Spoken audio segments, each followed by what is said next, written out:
Ayan, halina kayo mga labs at kain tayo. Noodles is life pag OFW ka. Ayan.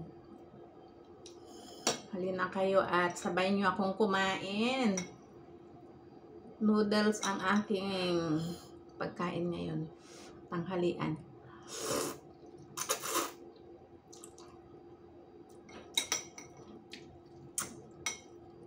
Nilagyan ko siya ng meatballs. Ayan.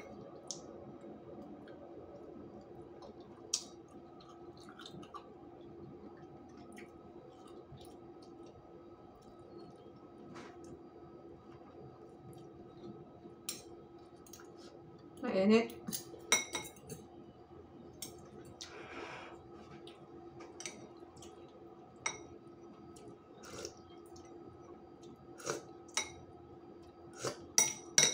Mainit na nga ang panahon, noodles pa. No choice eh. Kung magra-rice naman ako, wala naman akong ulam.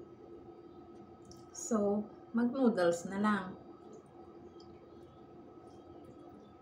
Kasasardinas ko kasi nung isang araw kaya ayaw ko na ng sardinas.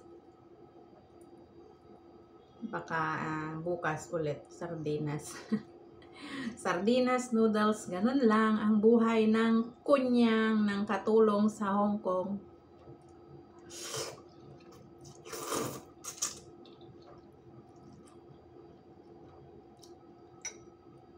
Thank you so much for watching. Please follow for more. Bye!